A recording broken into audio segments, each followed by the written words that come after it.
เห็ดแล้วบ้านนี้เห็ดแล้วทุกคนเลยเอาแม่พันกุ้งเอาแม่เอาบ้านนี้ทางในอีหุ้ยเห็ดกับบักอันกับบักโด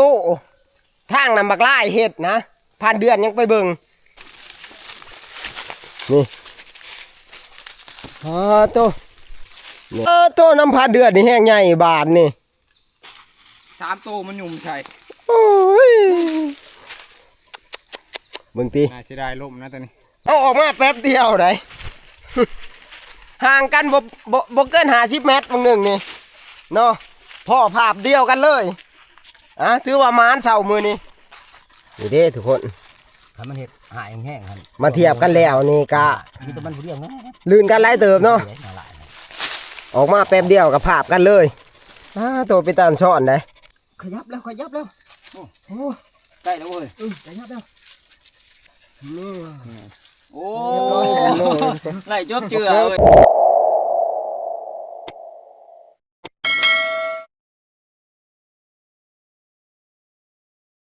สบายดียามเช้าทุกคนเช้ามื้อนี้ก็ยังอยู่ป่าคือเก่าเนาะเพราะว่าอันล่อทาอันพันทองเมื่อวานนี่กับโบมาต้มคักต้มแน่ต้มเสี่ยวอันพันทองก็ได้ต้มไม่ทับกุ้งเมื่อวานนี่ไม่ทับกุ้งจุดเปื่อยได้ลุยเดียวมาพันกุ้งก็ได้ดีแน่ได้อันพันกุ้งเพิ่นอันมาในผ่านก็จังบ่ได้หิวเขาเนาะมื้อนี้ก็ไปครัวแล่นคือเก่าทุกคนเลยสิล่อพันทองก็อย่ามันสวยเนาะออกล่าตามเคยมื้อนี้เพราะว่าอันถ้าพ่อนี่เราก็สิเมื่อบานได้มื้อนี้เฮาก็สิได้ล่อแต่รอบเช้านี่แหละเนาะ3พันทองเพิ่นมานะมีแต่ว่าไปเบิ่งน้ำกันหั่นแหละมื้อนี้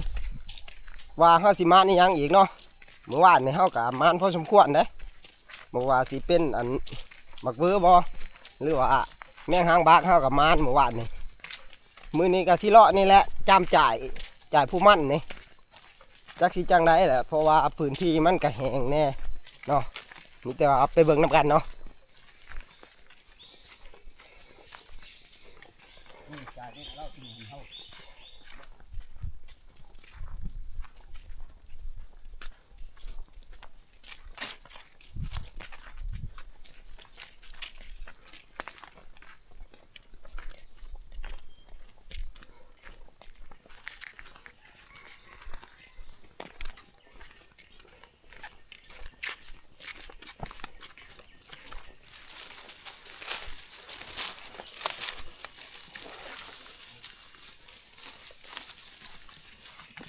เห็ดแล้วบ้านนี้เห็ดแล้วทุกคนเลยเอาแม่พันกุ้งเอาแม่เฮ้อเอาแม่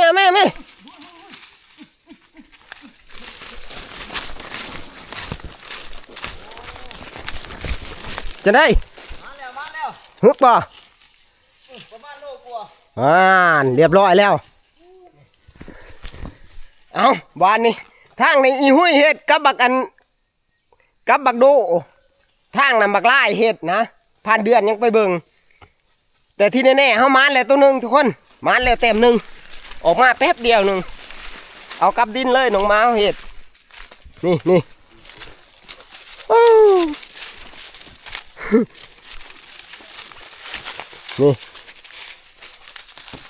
ตัว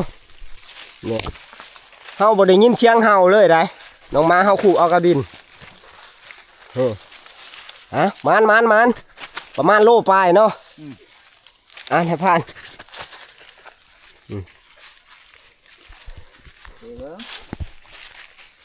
ไปบัดนี้ไปเบิ่งงานน้ำพันเดือนบัดนี้ต้นนั้นมันสิใหญ่สิหน่อยปานใดเนาะจะได้พันเดือนเรียบร้อยแล้วบ่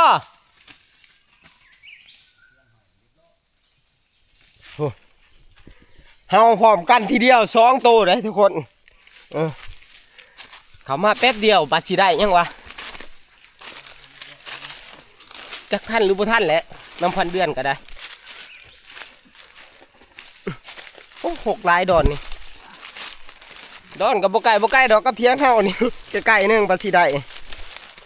เมื่อวานนี่ห่วย เข้าไปก็ใกล้พอสมควรเมื่อวานนี่ย่างอีหลากอีเรือมื้อนี้รอใกล้แน่เพราะว่าถ้าพอแล้วสิกลับบ้านเด้นานมานแล้ว2 แต้มแป๊บเดียวทุกคนเลยกลับดินออกมาเอาเห็ดไปเบิ่ง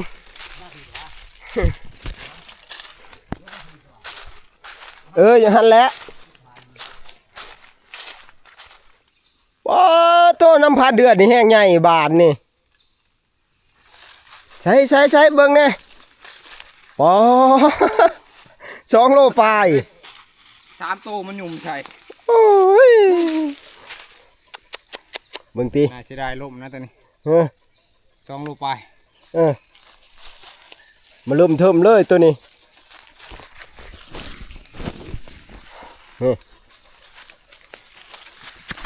แหมเกือบเบิ้งนี่ความใหญ่ทุกคนเอ้ยเบิ้งตี เขาออกมาแป๊บเดียวได้ ห่างกันบ่เกิน50 เมตรบางหนึ่งนี่เนาะพ่อภาพเดียวกันเลยถือว่ามานเสามือนี่มานแต่เสามือนี่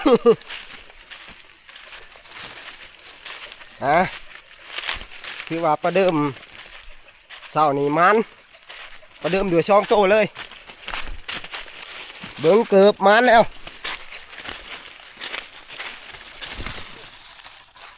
นี่เด้ทุกคน ถ้ามันเห็ดหายแห้งๆครับ มาเทียบกันแล้วนี่กะ มีแต่มันผู้เดียวนะ ลื่นกันหลายเติบเนาะออกมาแป๊บเดียวกับภาพกันเลยตัวไปตานซ่อนได้เมื่อวานนี้ย่างก้นเมื่อยก็ยังบ่ได้ซ้ำนี่เนาะจนคำยังได้2 โต เจอพันกุ้งมาเด้อเลย นี่หางมันกับผู้นี้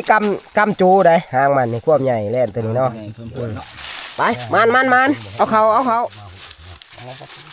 มานักล่าพึ่งใหม่เอาเห็ด ขนาดนั้นมันกดหน่อยแล้วมึงโดดน้ำเจ้าของบ่มนี่ใส่นายพัน นี่หาใหม่ลูกหาใหม่ หมอเกิบนี่ นี่ เขาจับปรับมันก็อยากเอาปูบดูได้มันเกือบป้องไหวบ่เป็นยัง เก่งแท้นี่มึงตีนี่บักกุดบักอันนี้บักโดนี่ก็เก่งเอากับดินเลย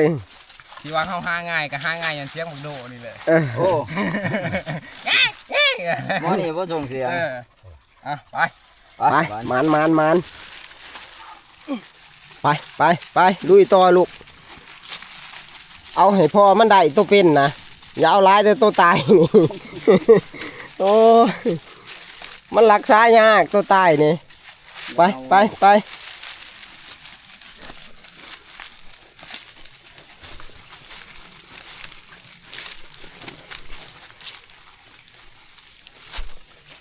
บัดสิมันกับบดยากเนาะมันอยู่ไกลๆนี่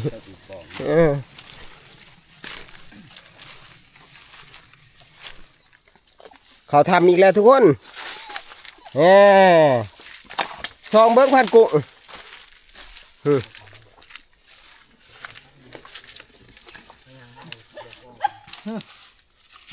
แมงบงฮะแมงบง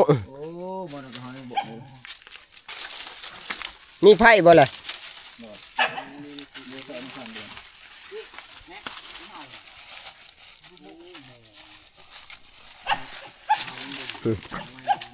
โอ้แล่นมันลงมานี่มันมากินแมงบงทุกคนนี่ช่วงนี้ฝนตกใหม่ละใบใหม่มันเขียวแมงบงมันออกลายนี่มีแต่บงมาเอาบงนี่โอ้นี่มันมาหากินแถวนี้นี่นี่มันเคลียร์จนแปลนนี้ขี่มันนี่แต่ว่าพูนมันไปเข่าทำนะทำเลิกบ่อยเห็นแหละบึ้งเห็นโตแหละโอ้มาเจ้าได้อีบ่อันนี้ เป็นจังได๋ โตบ่ใหญ่มันอยู่เลิกบ่ กับบ่เลิกนี่ผู้ที่ส่องเห็นแต่ว่ามันส่องหินมันขีดล่องคล้องก็นักเพราะว่า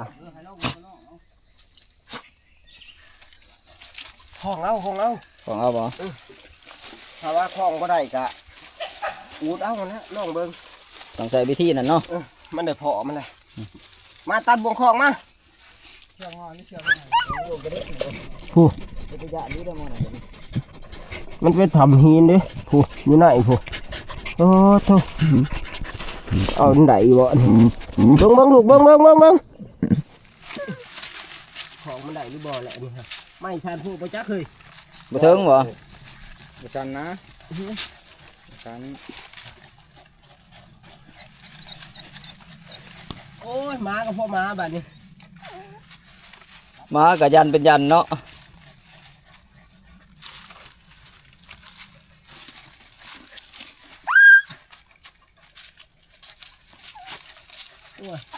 คลองตีนเลย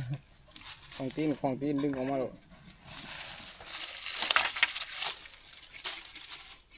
เอาใหม่จิ้มใบอย่ามันเอาหัวส่วนเขาทำแล้วมันสิเอาอย่า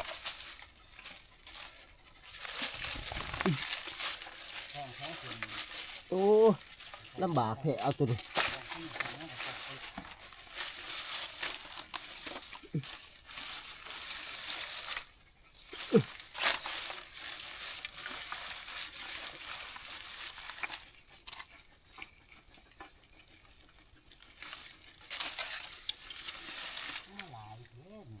แล้วก็จอบไปตัดไม้คอตัดไม้คอสิก็เอาหางมันเลยสิดึงหางมัน โอ้เออ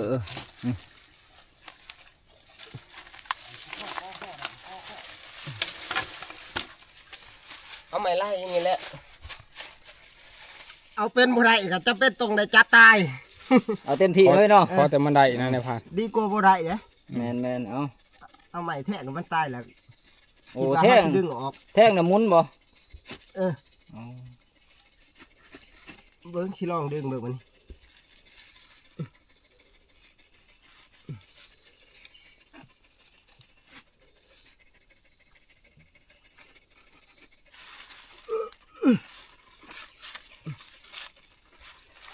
เบิ่งลูกเบิ่งจะหาใหม่พุ่นนะ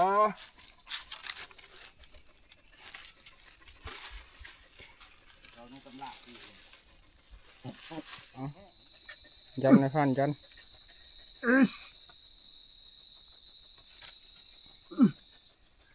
ขยับแล้วโอ้ ใกล้แล้วเว้ย ขยับแล้ว ใกล้ขาดขยับเหรอ นี่ นี่ ฟังเสียงกวดด้วย สิไปทางใดโอ้โอ้นี่ โอ้ เอาจนได้ทุกคนเพื่อสิได้ทุลักทุเลโอ้ยแล่นตัวนี้อ่ะถือว่ามานทุกคนเฮ้ยเป็นแต้มที่3แหละ ป้านนี่ยังดูดนับ โอ้ยพูดเด็กนักลาเฮาพูด พอแล้ว หาไม้เกือบโอ้ยเพื่อสิได้พอแห้งนี่ในพาดเอาไม้แท่งสวงมันได้แล้วก็ใส่เสื้อของหางแล้วก็ดึงออกเนาะถ้าว่าสวงมันบ่พิวนี่ประเภทนี้ดึงให้ใต้ก็บ่ออกพวกนี้เนาะเอาถือว่ามานเต็มที่3รอบนี่หาไม้เกือบ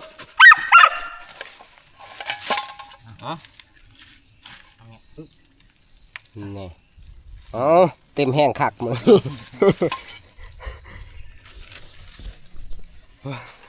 เพื่อสิได้ทุกคนนะมิตะกี้ดินขีดโค่น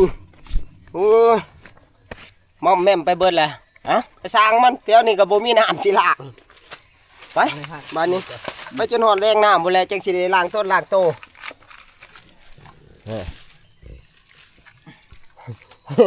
แอดเจแล่นของเฮานี่ก็เต็มแห้งแอดเจแล่นนี่ จัดมาโล ไปหุยเดินต่อเฮาเอาอีกได้อเฮ้ยแต่นี่หาเพศนี่ จัดให้อยู่ เออฮะ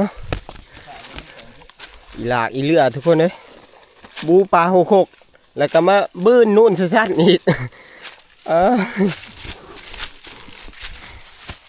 ไปเลาะไปนี่แหละซ้ำถาพันทองเพิ่น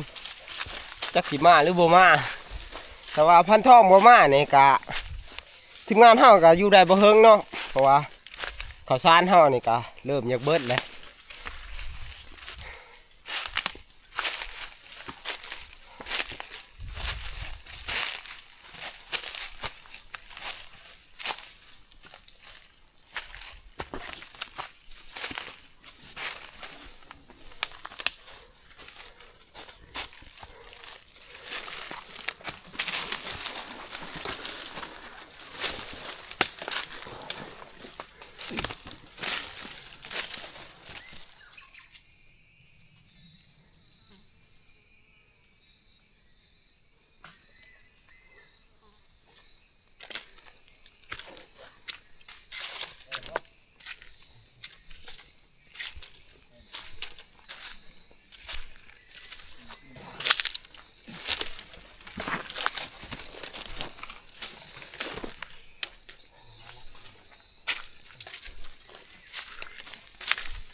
โอ้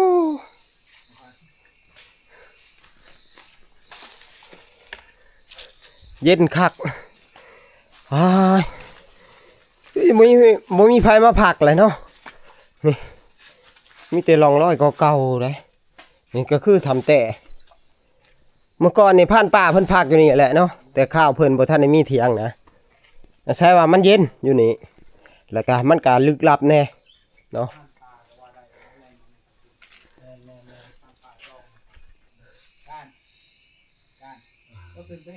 นั่งพักผ่อนก่อนแป๊บนึงทุกคนเด้มาหอดทำนี่อากาศมันเย็นหอนเอาลายมือนี่คิดว่าพ้นสิตกกับบ่ทันได้เห็นนะมันเอาพ้นนี่แหละพักผ่อนแป๊บนึงเฮาจังเดินต่อนะตอนนี้เฮากะมานไปละ3 แต้มจะได้เกือบโอ้หมอนเอาอะไรจังหน่อยนี่ถ้าผลงานเอาตัวเป็นบาทนี่เฮาได้แต่ตัวตายตรงนึงนี่ต้องเอาตัวเป็นพอได้มากินอยู่บ้าน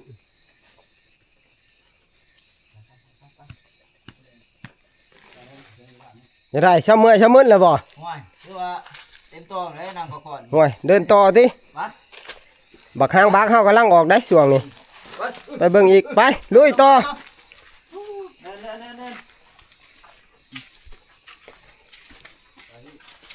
ใส่ละอีหุ้ยมาแล้วบ่ พูดน้ำลัง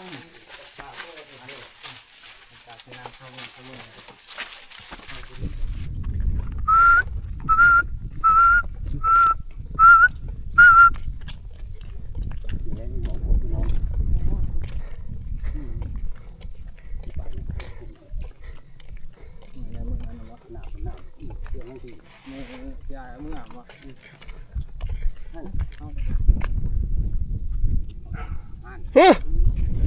บ่พอข้าวเฮาอีแล้วนี่เขาทำอีกแล้วบ่จักตัวไหนบักไล่บ่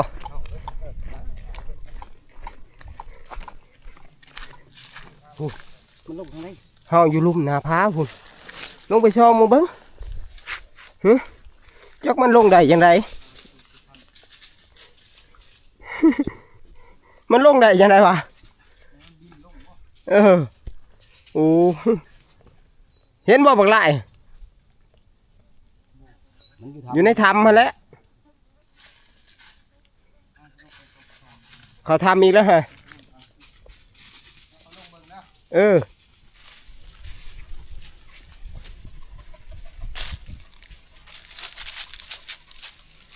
มันต้องได้จะได้ว่าบักไล่โอ้ยพูนอยู่ในถ้ำพูน มันอยู่ไกลอยู่กัน เออ เอาโคมไม้เฮาเนี่ย โคมบ่อยู่ใกล้แล้วคันแนวนี่ฮะ บางเทื่อมันเอามือลง โอ้เบิ่งมันโดดลงนี่ได้ มันเห็นแล่นแล้วมันโดดลงนี่ไล่เขาทำหันสมควรบักไล่นี่ก็ได้เฮ้ยเป็นหน้าผาโอ้ส้นพ้นก็ได้เลยนี่มันทำใหญ่เด้อยู่ลุ่มนี่ห่านบักการบักเกิมนี่ลงบ่ได้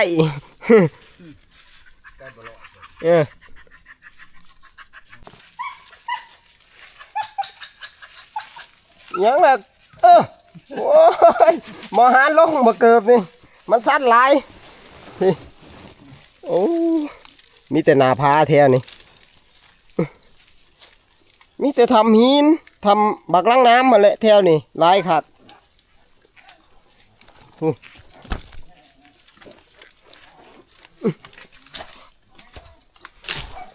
พูดลงได้บ่เว้ย ลงบ่ได้เฮ้ย แน่ โอ้ไม่ทำลง มึงตีถาม แล่นอยู่ไกลๆมันน่ะมันบ่ได้ชี้ๆปานนี้ มึงจะทำแถวนี่ ทางของเขาอยู่ไสถึงมานี่เด้ทางเขา เบิ่งสิไปสำรวจเบิ่ง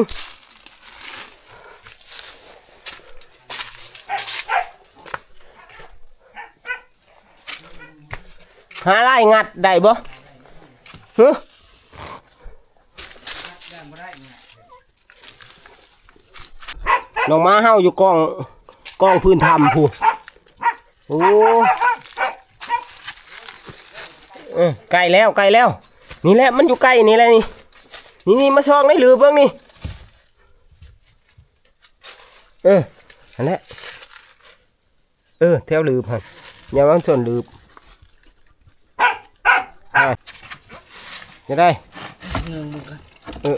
ระวังหินตกถึงหัวหมาเด้อ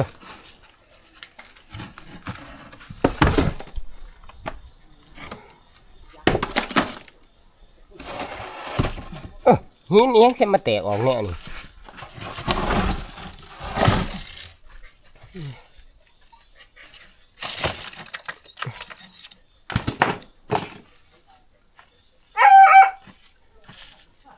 หาใหม่งัดนี้เนาะมันหัดออกบ่จักไง ในที่สุดเราก็เห็นจนได้อีกทุกคนเลยมันขึ้นมาลืบทำเถิงนะน้องว่าเฮาไล่ขึ้นมานี่ดีเนี่ยเห็น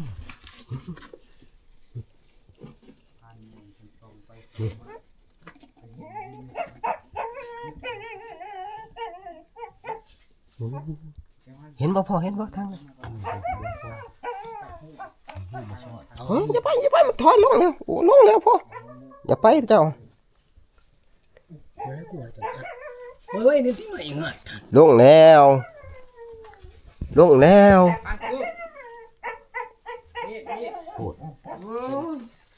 มุดลงแล้ว นี่งัดได้นี่เอาไม้มางัดลงนี่งัดนี่ตัวเดียวเพื่อนไปสิ มุดลงนี่มาก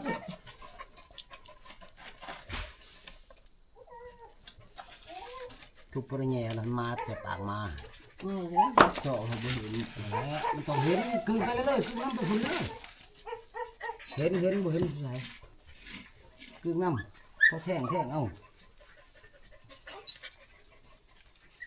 ทีมงานเฮาแต่ละคนนี่ก็เบิดความสามารถเลยบ่น่าเชื่อเลยทุกคนเลยเห็นเต็มหูเต็มตาหาบ่ได้เฮาคิดว่าหินมันสิงัดบ่ได้นะว่าสิคอยจับเอามันชุบลงทำในเลยเอาบ่ได้เนาะ งัดหินออกทางหางมันสิเอาโอ้ยเนาะ บ่เป็นหยังมีแต่ว่าหาใหม่ต่อไปเนาะตอนนี้ก็ นี่ อันหมออยากเที่ยงแล้วว่าง่ายๆซะก็สิเลาะบ่ใกล้ดอกแถวอันนั้นผู้มั่นนี่แหละเพราะว่ามื้อนี้เฮาก็เลาะใกล้ๆแน่เลาะใกล้แถวทับเฮาก็ยังดีว่าโศกว่ามานนะไปเบิ่งอีกว่าสิพอยังอีกมื้อนี้ไปผ่านกุ้งมันบ่ได้ดอก ยอมแล้วตัวนี้ จะเลย ไปไล่ไป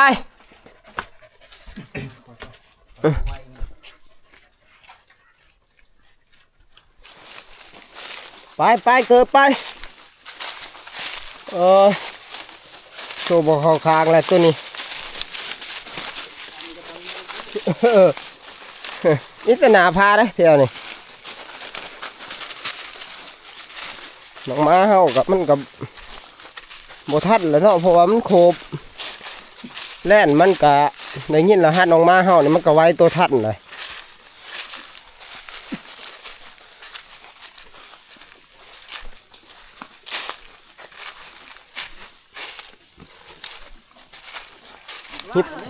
นี่ไปพันกุ้งเฮาอีกแล้วนี่แล้วบานนี่ โผล่อะไรได้มือนี่ใช่โก้ไม้เล่นหน่อยบ่หรือเล่นใหญ่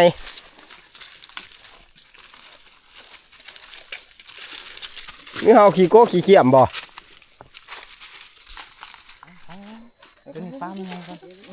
โอ้ยไล่เอ้ยโพนเห็นแล้วเด้ฮันโตทอนี่มือนี่ลูกมันมึงกับโบเวนเนาะปลายมันใหญ่ก่อนลูกไปหาใหม่เล่นหน่อยทุกคน คิดว่ามันเอาตัวใหญ่ได้บางหนึ่งนี่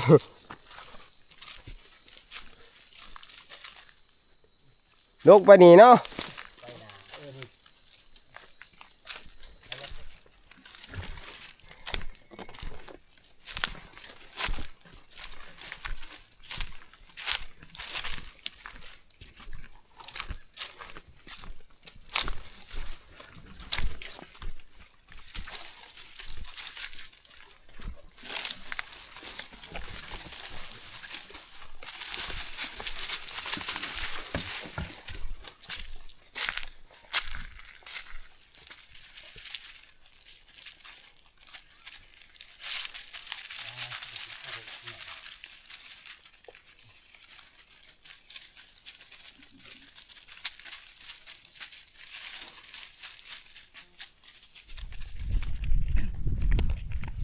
ตอนนี้ก็เวลาอยาก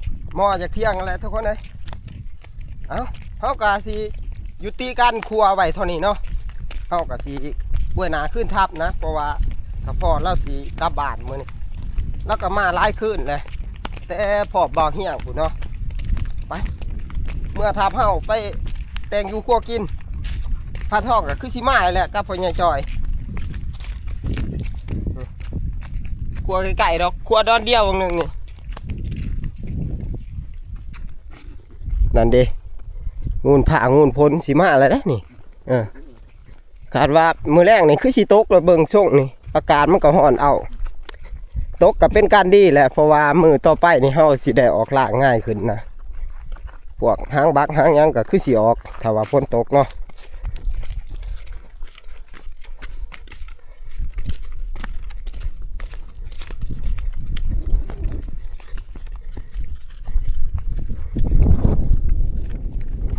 ผ่าตั้งงูนนี่ปลูกอันมะอื้อบักแตงนี่เป็นขนาดได้พันกุก โอ้นั่นนั่นบ่ เฒ่าแก่โบราณเพิ่นเว้านะมึงตีนี่เป็นงูนอยู่ บ่ได้นั่นเฮาสิได้ปลูกอีกแล้ว หาปลูกบ่ได้มันมีอะนะ แต่ตัวยังอยู่ได้ ข่อยมันปลูกมันเป็นตะไบมันบ่เป็นหมาก โอ้ ปลูกกินบ่เป็น ต้องรับไม่ทับกู ไป ปลูกนี่โอ้กินเป็นเดือน2 เดือนก็บ่เบิด ดี มันตัว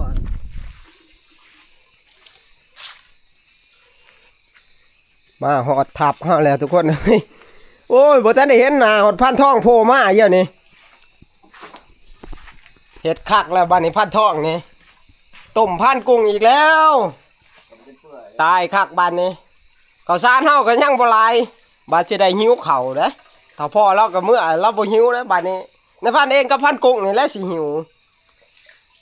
ถ้าว่าพันทองบ่มานี่ก็คือสิมื้อน้ำลังอันถ้าพ่อแหละมื้ออื่นพุ่นแหละจักสิมื้อเนาะถ้าว่าพันทองบ่มาเว้ากันคักแน่ได้พันทองนี่ก็ได้สงสัยเพิ่นสิแกล้งเสี่ยวเพิ่นพันกุ้งบัดนี้เฮาก็สิมาเฮ็ดอยู่ครัวกินเนาะก็คืออันหางบักเฮาคือเก่าหั่นแหละมื้อนี้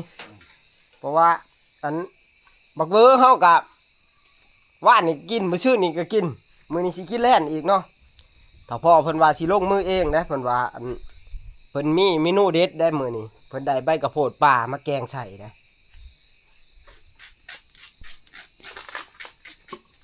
บ้านนี้ทีมงานเฮากะเขียวเผาบักหางบักที่ว่าเฮามานมาและ3 แต้มนี่กะตายเบิดเนาะเพราะว่าถ้าเฮาซักษานี่กะมันเน่าไว้ประเภทหางบักเนาะพันเดือนประเภทพันเดือนกับพันกุ้งตัวนั้นตัวใหญ่3 แต้มตายเบิดเลยน่าสิได้อหลีจังว่าสิได้เมื่อกินอยู่บ้านสดๆนี่ก็บ่ได้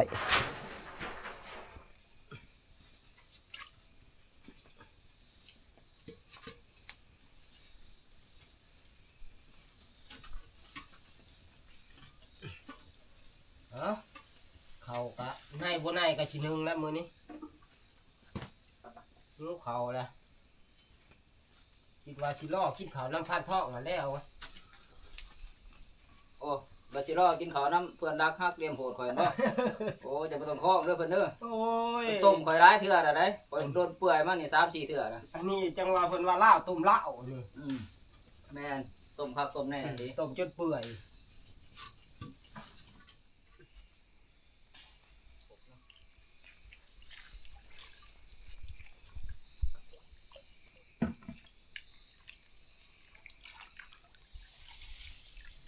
แม่ไข่บ่เล่นฮะ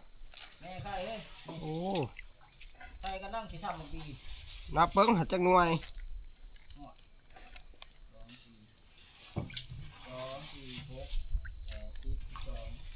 ปั้นกันให้มันคู่เด้อให้มันเท่อกันทำโป้งไหน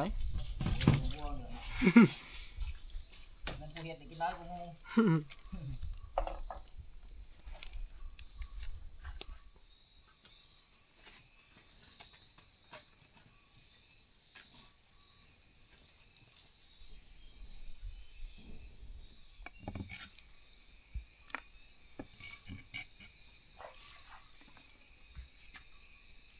โอ้เป็นตอนซ่อนไข่มันเนาะ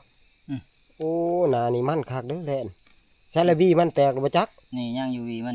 จงไว้ให้เท่าพอเด้อ ใบหัวหน้าใหญ่ของมักเพิ่นเนาะ แล้วก้อยแจวนี่ทุกคนบางทีเฉพาะแล่นที่ว่ามันตายได้ทุกคนเฮาได้มาในรอบนี้ก็หลายพอสมควรเฮ็ดไปตอนทีมงานเฮาเพราะว่าถ้าพ่อเพิ่นสิมักเกลือเด้เพิ่นสิเอาคืนเมื่อบ้านแบบสดๆเนาะ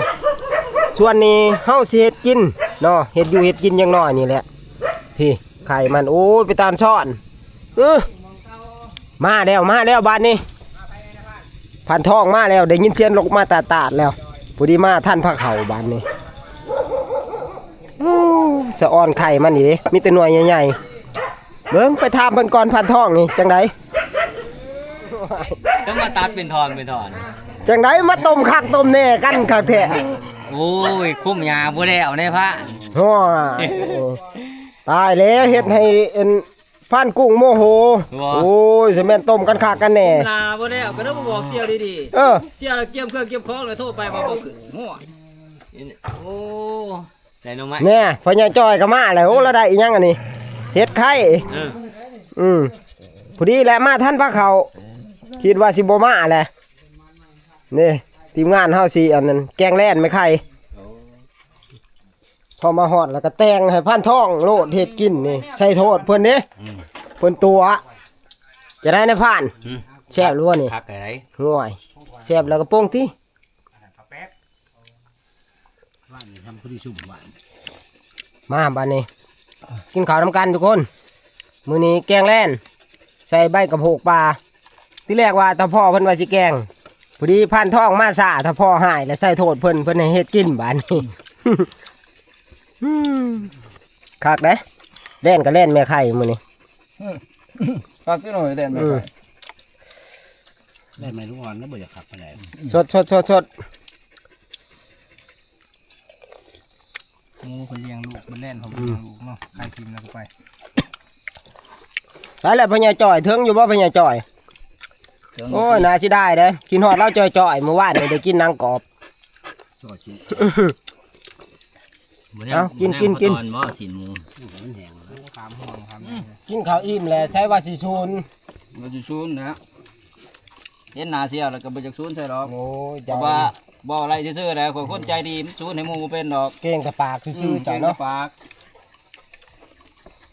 คนหาคนบ่เป็นกันแนวนี้แหละจะเสียดอยู่แหละ ครับบางเพื่อนบ่ได้คือเพื่อนเนาะเพื่อนบ่เว้าเพื่อนนี่ บัดท้ายแม่เฒ่าจะมาหานสื่อปุ๋ยบ้านแค่กุ้งหายแล้วว่ะ แม่นบ่เลยนะพระ จังแล้วคือจะบ่ทันได้เบาก็ไม่เฒ่าจังเถื่อ บ่ นี่ฮะ แนวนี้มันต้อง มากับหมู่ก็ใส่ได้อีกแล้วบ่ทันได้ฮอดใจ แล้วว่ากูยังได้อีกเนาะกูยังมากุ้งตีกูเท่าว่ะ โอ้ สมชายญะอันนี้เพื่อนทางฮักเหลี่ยมโหดอีกแล้วมาฮอดก็ฮักเหลี่ยมกันอีกแล้วตอนนี้เราบ่ฮู้เรื่องหยังเด้อ นี่อะไรนี่เว้า คอยเด้อว่าโอ้ยมันสิคนสิได้เว้าในไสมันก็บ่ได้คอยเว้าเป็นในไส หมู่น้อยห้องไงเด้อเว้าไม่เท่าไม่นะ แบ่งเจียวบ่เคยหรอกไป มาข่อยแล้วสิมื้อน้ำหลังจากที่ว่าเฮากินข้าวกินน้ำแล้วนี่กะถ้าพอแล้วสิกลับบ้านเนาะเฮ็ดหัวเฮ็ดอันทั้งไว้เด้กันต้นบักพริกเฮาเนาะเพิ่นก็สิกลับบ้านกลับผ่านเดือน ส่วนวันในผ่านนี่ยังบ่ทันได้กลับดอก เพราะว่ามาน้ำหลังเพิ่นเด้อยู่กับผ่านกุ้งผ่านทองแท้เพิ่นก็มาสมทบมื้อนี้กับทีมงานพันเดือนนี่บ่อยู่ต่อบ่พันเดือนนี่ฮะ โอ้ลายมือเลย ลงก่อนเดี๋ยวขึ้นมาใหม่กับหัวหน้าเพิ่นนี่ ไปโชคดีใส่แล้วทองเหลือง อันนี้ในห้านโทรหาเด้อ ได้ขอเพียงแต่มันน่ะนะทองเหลือง